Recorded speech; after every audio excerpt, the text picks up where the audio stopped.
नमस्कार, करण वर्मा अनप्लग्ड में आप सबका स्वागत है। आज जब हम जुड़ रहे हैं तो Suvendu Adhikari has been sworn in as the new chief minister of West Bengal. Mamata Banerjee ने रिजाइन तो नहीं किया, but she has been resigned to her fate, rejected by the people and कहानी खत्म हो गई उनकी। पर देखिए, कुछ जगह ऐसी हैं जहां बहुत दर्द हुआ है।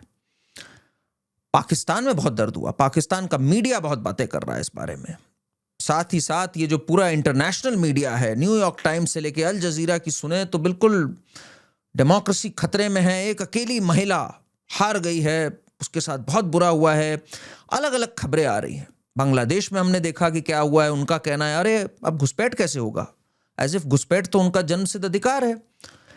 इन सब के अलावा एक और जगह है जहां पर खास दुख हुआ है, और वो है हमारा बॉलीवुड। जी हां, आज इस वीडियो में मैं आपको बताने जा रहा हूं किस तरह से बॉलीवुड ने सालों से ममता बनर्जी की दीदी दीदी करके ऐसी चमचागिरी करी है, ऐसा महिमा मंडन किया है कि इट इज ऑलमोस्ट क्रिंज। मतलब शर्मनाक चमचागिरी करी है इन्होंने। आखिर क्यों इतनी चमचागिरी करते थे ये ममता बनर्जी की, और ममता बनर्जी का क्या इन्फ्लुएंस था फिल्म इंडस्ट्री से। ये जो पूरा उर्दू वुड एंड ममता बनर्जी का नेक्सस है, इसको जरा हम एक्सपोज करते हैं। देखिए, समझना होगा, हर बड़ा एक्टर ममता बनर्जी की ऐसी चमचागिरी करता था। और जब हम बड़े एक्टरों की बात कर रहे हैं तो सदी के महानायक अमिताभ बच्चन से शुरू करते हैं। अमिताभ बच्चन उनसे राखी बंधवाते थे, उनको अपने घर जब बुलाते थे कहते हैं दीदी से तो ऊपर कोई है ही नहीं। और पूरे परिवार से वो ऐसे घुल मिल जाती थी। एक आम आदमी से तो जिस तरह से बात करती Mamata Banerjee, you stupid, you fool, get out, भागो, हम्बा हम्बा, ये सब करती रहती थी। पर फिल्म इंडस्ट्री वालों के साथ बहुत मस्त रहती थी दीदी। देखिए जरा आप, ममता बनर्जी अमिताभ बच्चन के घर में, ये देखिए पूरे परिवार के साथ फोटो खिंचा रही हैं। उनके घर में पहुंची हैं, राखी के लिए बुलाया जा रहा है। फिर जब कोलकाता में मैच हुआ तो भी इन्होंने अमिताभ बच्चन को बुलाया, वहां पर फेलिसिटेट किया।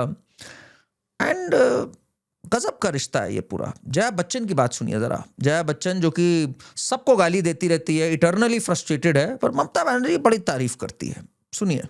That is why I am here. Because Mamata Banerjee is fighting, struggling, a single lady to preserve democratic right of every individual of Bengal. And Bengal thinks every individual of Bengal. Jaya Bachchan को शर्म नहीं आई। RG car की जो victim थी वो क्या citizen of Bengal नहीं थी? हंसा कली में जो रेप हुआ था, और ये single woman who is fighting, इसे शर्म नहीं आई? कहां गया था इसका feminism? It took a long walk. जब आरजी को रेप हुआ, ममता बनर्जी के जो गुंडों ने हरकतें करी, जब रत्ना देवनथ जो वहां पे लड़ी चुनाव, उनके साथ जो हरकतें करी, उनके घर के पास अभी एक बॉम्ब फेंका गया चुनाव जीतने के पश्चात भी, तब ये जया बच्चन को कुछ नहीं समझ में आया। ममता इज दैट सिंगल लेडी। कितने बड़े फ्रॉड हैं ये उर्दू वुड वाले। इनका फ्रॉड आपको देखना बड़ा जरूरी है। और देखिए, Mamata Banerjee man they used to return the favours to each other. Mamata Banerjee ने क्या कहा? Amitabh Bachchan is Bharat Ratna for me, and she said we will make sure that he gets Bharat Ratna. और सिर्फ अमिताभ बच्चन नहीं है, सबके सब। मतलब ये देखिए जरा, ये विजुअल देखिए, आपको बड़ा अद्भुत विजुअल दिखाता हूँ। ये देखिए,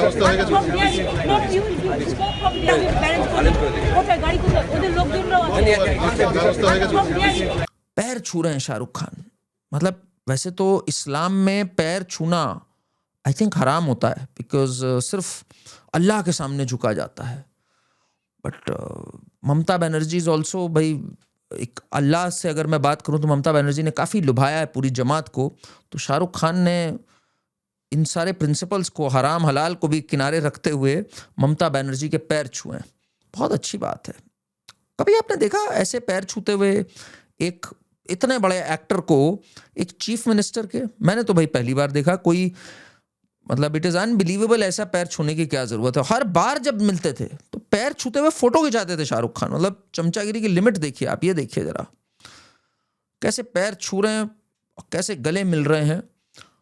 और ममता बनर्जी भी और Mamata Banerjee returns the favour, उनको ब्रांड एम्बेसडर बना दिया कोलकाता का। कोलकाता नाइट राइडर्स तो चलिए आई, वो तो बाद की बात थी, ये उससे पहले से चमचागिरी करते आ रहे हैं।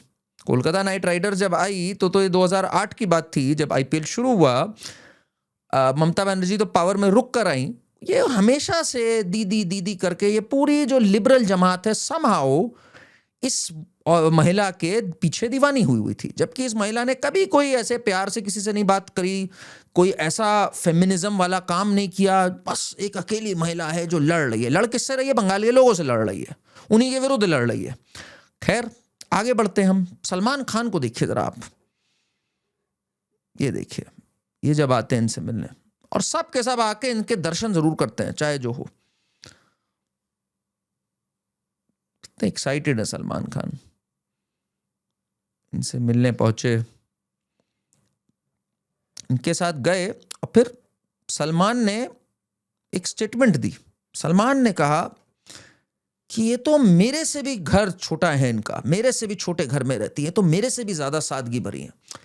अब सलमान खान इतने सादगी भरे व्यक्ति हैं, भाई ऐसी सादगी सबको मिले, बट सबने ये फैला दिया कि एक साड़ी में घूमती हैं ममता, कितनी सीधी हैं, महिलाओं का कितना बड़ा एक चिन्ह है ममता बनर्जी। और ये पूरी गुट्टी पिलाई गई सालों साल, दशकों दर दशकों। मतलब आप जरा देखिए, सलमान खान का तो ये हुआ, फिर सलमान खान ने इनको डांस करने के लिए बुलाया। ममता बनर्जी की सिंगिंग और डांसिंग स्किल्स तो हम लोग देख ही चुके हैं, प्रीवियस वीडियोस में भी देख चुके हैं। ये देखिए जरा, महेश भट्ट भी लेके आ रहे हैं इनको, वही फ्रॉडिया महेश भट्ट जो 26/11 आरएसएस की साजिश बता रहा था। और ममता जी का डांस तो आपको पता ही है, dancing skills are at par with Prabhu Deva. सब आए हुए हैं, Anil Kapoor, Sonakshi Sinha, there all shaking a leg कि भाई दीदी भी हमारे साथ डांस करे। दीदी एक ग्रम्पी चेहरा बना करके इनके साथ डांस कर रही है, और ये सब कह रहे हैं क्या महिला है, वाह वाह वाह क्या बात है।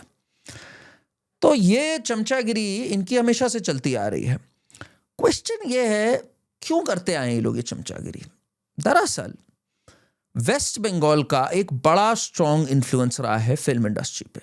आपको याद होगा मैंने एक बार एक वीडियो बनाया था कैसे लेफ्ट ने बॉलीवुड को सालों तक कंट्रोल किया है। दरअसल ये पूरी फिल्म इंडस्ट्री जो है, प्रोग्रेसिव राइटर्स एसोसिएशन जो कि एक तरह से मूवमेंट था कम्युनिस्ट का, सज्जाद जहीर और इन सब का, और उसके बाद किस तरह से ये इप्टा में तब्दील हुआ जो कि कम्युनिस्ट पार्टी के प्रोपेगेंडा विंग थी, और उसी इप्टा में जिसमें कि राज कपूर के फादर पृथ्वीराज कपूर और ये सब थे, और वहां से निकल करके ये पूरी फिल्म इंडस्ट्री बनी, totally controlled by the leftists and the Islamist lobby. उसी लेफ्ट के वर्चस्व को चैलेंज करके ममता बनर्जी ने इस पूरी फिल्म इंडस्ट्री पे कंट्रोल रखा, और फिल्म इंडस्ट्री ने भी इनकी मसाज करी। कुल मिलाकर के 3 थीम्स को इन्होंने फॉरवर्ड किया फिल्मों के जरिए, और फिल्मों ने भी इनका वो किया। दैट वाज सेक्युलरिज्म, कि भाई सेक्युलरिज्म होगा जैसे सलीम जावेद की 24 फिल्मों में से 20 में हिंदू विलन था, बिल्कुल वैसे ही सेक्युलरिज्म होगा। और ये हमेशा से पॉलिटिकल पॉन्स रहे हैं। आपको याद होगा 70s 80s की जो फिल्में होती थी उसमें दिखाया जाता था किस तरह से मिल के अंदर जो वर्कर्स हैं उनके साथ बुरा हो रहा है। दीवार और ये सारी फिल्में आती थी, वो लेफ्ट का प्रोपेगेंडा दिखाया जाता था कि जो मासेस हैं उनके साथ बुरा हो रहा है, और ये जो होते हैं जो ऊपर जो बिजनेस क्लास होती है बहुत बुरी होती है, बिजनेस क्लास को विलेनाइज करो। तो ये पूरा नैरेटिव धीरे धीरे शिफ्ट हुआ टुवर्ड्स ममता बनर्जी, जिसमें ये तो दिखाया ही एक्सप्लॉयटेशन, साथ में सेक्युलरिज्म, फेमिनिज्म, और ये दिखाया गया कि अरे Bengal is very progressive, you know, West Bengal is very very progressive. It is progressive but it is rooted in our culture. हमारे सारे आइकॉन्स, चाहे स्वामी विवेकानंद हो, चाहे चंद्रनाथ बासु हो, चाहे चैतन्य महाप्रभु हो, ये सब वेस्ट बंगाल से आते हैं। हिंदुत्व का जन्म वेस्ट बंगाल में हुआ था, पर हिंदुत्व को एक पुराना चीज दिखानी है, और एक तरह से इन्होंने पूरा एक चोगा पहनाया, पहले लेफ्ट ने और ममता ने, using the film industry as an active medium, showing कि हिंदुत्व तो एक मंडेन कॉन्सेप्ट है, सेक्युलरिज्म है असली चीज। तो असली चीज तो यह है गरीब जो है, और जो कि गरीब को इन्होंने गरीब रखा। West Bengal used to be the industrial capital, इसकी बात नहीं करी इन्होंने। गरीबी गरीबी करते हुए 6700 इंडस्ट्रीज यहां से शिफ्ट कर गए, ये कहते हुए अरे गरीब के हक मारे जाएंगे, हम सस्ती जमीन थोड़ी दे देंगे इनको, गरीब के साथ बुरा होगा। इसी पे बेस्ड फिल्में बनाते थे। सेक्युलरिज्म ठीक होना चाहिए, 30% का मुस्लिम वोट बैंक जो साधना है, इसलिए शाहरुख खान को चढ़ाओ, सलमान खान को चढ़ाओ, आमिर खान आमिर खान के बारे में तो ममता बनर्जी की क्या बात बताऊं। आमिर खान के बारे में जब होता है ना कि जब आमिर खान ने कहा था ये देश इंटॉलरेंट हो गया है, who came in support? Mamata Banerjee. Mamata Banerjee ने कहा बिल्कुल सही कह रहा है भाई। She backs Aamir Khan, says please India मत छोड़ो भाई, मैं तुम्हारे साथ खड़ी हूं, अपनी पत्नी किरण को समझाओ। ये ममता बनर्जी ने तब आकर के बोला। और तो और मतलब पागलपन की हद देखिए आप जरा। सैफ अली खान, जब सैफ अली खान पे वो जो हमला हुआ था ना, जो मिस्टीरियस था इनके घर में कि क्या हुआ था नहीं हुआ था आज तक किसी को नहीं पता है, अकेले हॉस्पिटल पहुंचे, बच्चे को लेके हॉस्पिटल पहुंचे, ये कहती है ये तो बहुत बुरा हुआ, ये तो होना ही था सैफ के साथ। ममता कहती है अभी और खान्स पे भी हमला होगा, देश अनसेफ होता जा रहा है बॉलीवुड के खान्स के लिए। तो this is Mamata Banerjee and this Khanwood and this Urdu wood का एक स्ट्रॉन्ग नेक्सस था। और ममता इनको खूब अवार्ड करती थी। कोई फिल्म फेस्टिवल में बुला करके इनको ऑनर कर दिया, ब्रांड एम्बेसडर बना दिया। और ये एक पूरा जो एक इनका कबाल चल रहा था, liberal Pakistani Bangladeshi film industry, वो थ्राइव कर रहा था अंडर ममता। आपको याद होगा 2016 का T20 वर्ल्ड कप, मैं 2016 की बात कर रहा हूं। T20 वर्ल्ड कप 14 के बाद भी सौरव गांगुली पहली बात तो गलत काम करते हैं। Cricket association of cricket Bangla के हेड होते हुए वहां से ये बुलाते हैं इमरान खान, वकार यूनिस, वसीम अकरम, इन सबको एज चीफ गेस्ट्स। किस लिए बुलाते हो भाई? सबसे पहली बात तो ईडन गार्डन्स में मैच देखने के लिए इंडिया पाकिस्तान का। चलिए उन्होंने तो बुला लिया, गलत काम किया। ममता बनर्जी कहती है अरे ये तो हमारे गेस्ट होंगे, हम इन्हें फेलिसिटेट करेंगे। एज सीएम ममता बनर्जी वहां पहुंच जाती है और इनको ऐसे ऑनर करती है जैसे घर के जमाई हो इमरान खान। ऐसा सर पे चढ़ा रखा था इन सब ने। टीएमसी की एक एमपी जो कि बॉलीवुड वाली थी, मुनमुन सेन, वो कहती है अरे I am friends with Imran, and she has the guts to say this after Pulwama. Pulwama के बाद जब 2019 का चुनाव होने वाला था तो ये कहती है अरे ये इलेक्शन आ रहे इसलिए लड़ाई हो रही है। अरे इलेक्शन आ रहे इसलिए लड़ाई नहीं हो रही, 40 हमारे जवान मार दिए थे उन लोगों ने, इसलिए लड़ाई हो रही थी। ये बेशरम लोग पाकिस्तान के साथ घुल मिल करके एक बहुत बढ़िया अपना लिबरल कबाल चला रहे थे। अमिताभ बच्चन 90s में इमरान खान के पास गए, उन्होंने उनकी इमरान खान की फाउंडेशन के लिए पैसे रेज किए। इमरान खान यहीं पड़े रहते थे, बॉलीवुड एक्ट्रेसेस के साथ उनके अफेयर चलते थे, हफ्ते दर हफ्ते यहाँ पड़े हुए हैं, अय्याशी कर रहे हैं, मस्ती कर रहे हैं और दीवाने हुए हैं ममता जैसे लोग इनके। इनफैक्ट कुणाल घोष ने या किसने कहा था, बताता हूं मैं आपको किसने, मुकुल रॉय ने कहा था कि TMC is planning to invite Pakistan PM to campaign in Bengal. सोचिए जरा आप। एंड लिटरली इनके जो संबंध थे इमरान खान वगैरह से, इवन शोएब अख्तर कहता कोलकाता तो मेरा सेकंड घर है।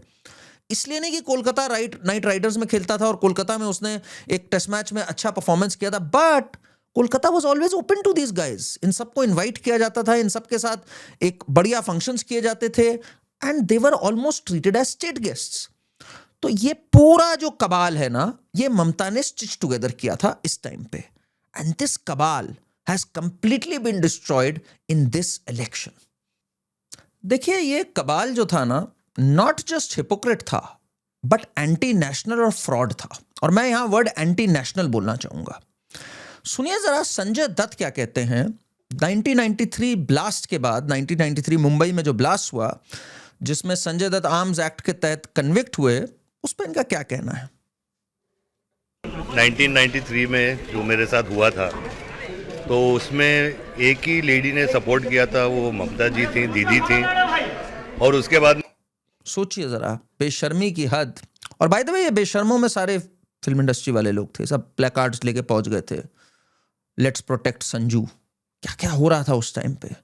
बॉम्ब ब्लास्ट हो गए, 250 लोगों की डेथ हो गई और हमें पड़ी हुई है प्रोटेक्ट संजू की। और ये संजू को अगर अगर थोड़ा भी दिमाग रहा होता, और वैसे पता नहीं, ये बात तो बहुत क्लियर हो जाती है, इतने वेपन्स आ किस लिए रहे हैं? Is there something big that's happening here? Could have been prevented perhaps, but these people don't care about common people's lives. भाई संजू द फिल्म स्टार को बचना चाहिए, ममता बनर्जी उसके लिए सिंपैथी कर रही है। और बार बार कहा संजय दत्त ने ये बात, देखिए जरा आप। In fact he met her right after coming out and said कि I thank her for support during the imprisonment. तो ममता बनर्जी का प्लान एकदम क्लियर था, तुम चाहे जो एंटी नेशनल एक्टिविटी करो, मैं तुम्हारे साथ खड़ी हूं। मुनव्वर फारूकी के साथ खड़ी थी ये। मुनव्वर फारूकी ने क्या क्या एंटी हिंदू चीजें बोली, ये उसके साथ खड़ी थी। सयोनी घोष को तो इसने अपना स्टार बना लिया था, जिसने शिवलिंग के साथ क्या क्या तिरस्कृत इमेजेस डाली थी। और साथ में फिल्म इंडस्ट्री से भी इसने कह दिया, तुम मेरे को बैक करो as Didi, as the symbol of feminism. बस फिर क्या था, फिर तो you scratch my back as scratch yours. इनके कसीदे पढ़ने स्टार्ट कर दिए, चाहे वो ऋचा चड्ढा हो, चाहे वो स्वरा भास्कर हो। स्वरा भास्कर को देखिए, is doing their bit. There are many older illustrious people who've spent their lives on this, but allow me to take a minute to introduce you to some of the younger people who have risked their careers and their employment and very livelihood to keep resistance in their own small way alive. Keep resistance alive, that was Mumtaz instruction. फिर अलग अलग campaigns आई, जैसे not in my name campaign I, जिसमें कहा गया अरे lynchings हो रही है माइनॉरिटीज की। इनकी आंखें बंद हो जाती थी, कान में रुई आ जाती थी जब वेस्ट बंगाल में पॉलिटिकल वायलेंस हो रही थी। 50-50 लोग केवल पंचायत पोल्स में मारे जा रहे थे, 20,000 सीटें अनकंटेस्टेड जा रही थी। 2021 के बाद पोस्ट पोल वायलेंस हो रही थी, तब पूरी फिल्म इंडस्ट्री मौन थी। ये क्या बोल रहे थे, not in my name. Swara Bhaskar हो, चाहे ये शबाना आजमी हो, चाहे और जितने एक्टर हो, ये सब रजत कपूर वपूर हो, ये सब के सब, सोनम कपूर, ये सब आ गए थे। All eyes on Rafah, all eyes on Reasi नहीं बोलेंगे ये लोग, जहां पर रियासी में जम्मू में एक बस गिरी थी और लगभग उसी समय पे गिरी थी और पाकिस्तान ने एक आतंकवादी हमला किया था, उस पर ये सब चुप थे। पर ये सब, चाहे ममता बनर्जी हो, चाहे ये बॉलीवुड हो, ये पूरी तरह एक एजेंडा चलाने लग गए। CAA और NRC जो आया तक नहीं था, इन सब पे स्वरा भास्कर, फरहान अख्तर ना जाने क्या क्या ज्ञान दे रहे थे। CAA आ जाएगा तो आदिवासियों और दलित के हक छिन जाएंगे। बताओ क्या लेना देना था इनका। CAA आ गया, लाखों को सिटीजनशिप भी मिल गई, किसकी सिटीजनशिप चली गई?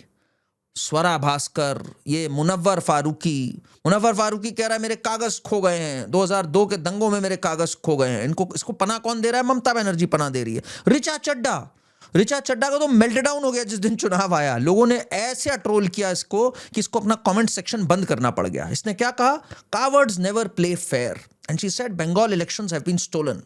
उधर वो एक कॉमेडियन है जो कि he is reduced to a joke himself, Kunal Kamra, वो भी आ गया बाहर, ये गलत हो रहा है। जर्मन शेफर्ड भी आ गया इसके अंदर, शामिल हो गया। एंड ये पूरी लिबरल जमात को या तो ममता ने अपने टुकड़ों पे पाल लिया या अपने खेमे में शामिल कर लिया। याद करिए आप, उस जमाने में जो लिबरल जमात होती थी, ये पूरी प्रणॉय रॉय वाली, डिकोडर पे ऐसा मातम छाया हुआ था। प्रणॉय रॉय अपनी सोफिस्टिकेटेड इंग्लिश में समझा रहे थे that the last bastion of feminism has fallen.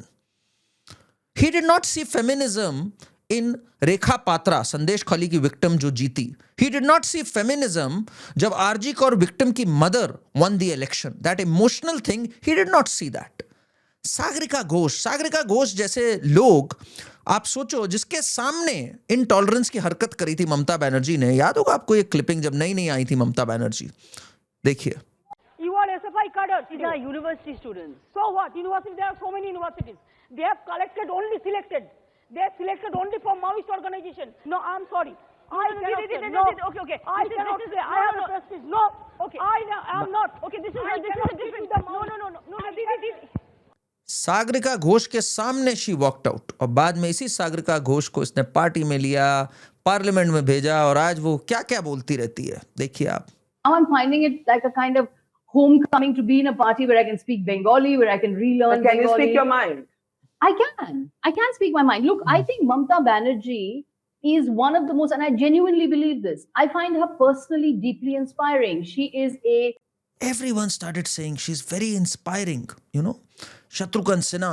ममता जी का काबिल नेतृत्व, ट्राई टेस्टेड और सक्सेसफुल, देश की सबसे प्यारी, न्यारी और कद्दावर आयरन लेडी ममता बनर्जी। प्यारी हंसा खली में जब रेप होता है तो कहती है it is a love affair gone wrong. संदेश खाली की जब विक्टिम्स आती हैं तो ये खड़ी हो जाती है शाहजहां शेख के साथ। कितनी प्यारी है ये, कितने बेशर्म है ये फिल्म स्टार्स, आप ये सोचिए जरा, जो कि साफ साफ अत्याचार देख रहे हैं और कह रहे हैं ये what a lady, iron lady है ये कितनी प्यारी है। महेश भट्ट इनके साथ नाच रहा है और ये सब बाकी जगहों पर क्या क्या बोलते हैं। इसी स्वरा भास्कर ने जब उन्नाव में रेप हुआ, और कहीं भी नहीं होना चाहिए रेप, और स्ट्रांग आवाज में सबको बोलना चाहिए अगर कहीं पर भी हो, इन्होंने जब उन्नाव में हुआ कहा योगी आदित्यनाथ मस्ट रिजाइन, और यहां पे आरजी कौर पे चुप, उसने कुछ नहीं कहा मस्ट रिजाइन और समथिंग, उल्टा ये सब विक्टिम शेमिंग में लग गए। इनफैक्ट ममता का वो आयरन ग्रिप था फिल्म इंडस्ट्री पे, अभी इसने बंगाल फाइल्स को बैन कर दिया। Bengal files by the way अगले हफ्ते रिलीज होने जा रही है विवेक अग्निहोत्री की। She band the film. Film industry से किसी ने कुछ नहीं कहा, कोई नहीं खड़ा हुआ विवेक अग्निहोत्री के साथ। केरला स्टोरी इसने फिर बैन कर दी वेस्ट बंगाल में। एट विल ये फिल्मों को बैन करती रही है। कितनी फिल्में ऐसी बनी जो कि वहां की हकीकत दिखाना चाहती थी। एक पिक्चर थी Kangal Malsat, I hope I am getting the pronunciation right, banned by Mamata Banerjee. और तो और एक और फिल्म थी भविष्योत्तर भूत। It was again about a group of ghosts involving a politician at a refugee camp, banned by Mamta Banerjee. और भी कई फिल्में जो ममता बनर्जी के ऊपर भी बन रही थी, they were also banned. और एक और फिल्म की स्क्रीनिंग थी जिसमें पार्क स्ट्रीट रेप केस जो हुआ था, and that was one of the first times जब ममता के रिजीम में रेप केसेस हुए थे और उसने विक्टिम शेमिंग करी थी महिला होने के बाद। ये बात मैं कर रहा हूं 2012 की। एक स्टार थिएटर था कोलकाता में एंड अग्निदेव चट्टोपाध्याय की फिल्म थी। शी बैंड द फिल्म, उसकी स्क्रीनिंग रुकवा दी इसके गुंडों ने। पूरी इस लिबरल जमात में प्रणॉय रॉय, शाहरुख खान, अमिताभ बच्चन सब चुप, किसी ने एक शब्द नहीं बोला। दीदी कर रही हैं तो सही है, लिबरल है, फ्रीडम ऑफ एक्सप्रेशन है, और ये सब इस चीज को सेलिब्रेट करते रहे। पर देखिए एक बात होती है, पापों का जो घड़ा होता है ना, वो भरता रहता है, भरता रहता है, भरता रहता है, और फिर बस एक पुश चाहिए होता है, और वो पुश अब आ गया है। और आज ये सब बैठे हुए हैं और ये सब मातम मना रहे होंगे कि यार जो हमारी अच्छी डील्स चल रही थी वेस्ट बंगाल से, चाहे फिल्म फेस्टिवल हो, चाहे ब्रांड एम्बेसडर बनना हो, चाहे स्टेट किसी ना किसी बहाने कुछ दे देती हो हमें, ये तो अब गया। एक ने इनमें से शुभेंदु अधिकारी को अभी तक ना कॉन्ग्रेचुलेट किया है, एक ने ना ट्वीट किया है। शाहरुख खान तो अब बिल्कुल साफ सूंघ गया है। पहले पैलेस्टाइन के मुद्दे और हर मुद्दे पे ये ट्वीट करते थे, सब करते थे, बाद में इन्होंने सब कुछ करना बंद कर दिया, किसी चीज पे कुछ नहीं अब बोलते। ऑपरेशन सिंदूर में जब जरूरत थी सारे स्टार्स वगैरह कुछ बोलें, इंडिया की जीत को सेलिब्रेट करें, तब भी ये बेशरम के बेशरम चुप के चुप रहे। तो आज जब हम लोग यहाँ खड़े हैं, एक बात तो पक्की है, फिल्म इंडस्ट्री में बहुत बड़ा चर्न आ रहा है। और कोलकाता जिसको इन्होंने एक अड्डा बना रखा था, because communist used to control the film industry, and by the way West Bengal has given tremendously talented artists, इसमें कौन सी शक है। वेस्ट बंगाल तो है ही एक आर्ट एंड लिटरेचर की एक जगह। It has given us great icons, but इनकी जो एक उर्दू वुड का वर्चस्व था वो यहां पर हमेशा के लिए खत्म हो गया। और आप आने वाले दिन में देखेंगे एक बहुत बड़ा चर्न होगा, और कोलकाता फिल्म फेस्टिवल भी जो होगा, आई थिंक उसमें भी नए आर्टिस्ट्स को एक तरह से प्लेटफॉर्म मिलेगा। It will see you know a change over in cinema. एक चेंज अब हर जगह एमिनेंट है। आई मीन चाहे वो फिल्म इंडस्ट्री हो, चाहे पॉलिटिक्स हो, हर जगह the old guard is right now falling, and with West Bengal now turning saffron, I think ये जो उर्दू वुड का एक लास्ट एक होल्ड बना हुआ था वो भी अब फॉल अपार्ट कर गया है। कमेंट्स में मुझे बताइए आप क्या सोचते हैं इस बारे में, एंड इस चीज पे हम और भी आगे भी आने वाले दिनों पे भी चर्चा करेंगे, बिकॉज बहुत डीप है ये जो पूरा इकोसिस्टम था, ये बहुत डीप चला है और बहुत दिनों बाद गिरा है। जाते जाते जाएगा, बट आप जाते जाते चैनल को सब्सक्राइब करिए, वीडियो को हाइप करिए और हमें कमेंट्स में जरूर बताइए। Thank you.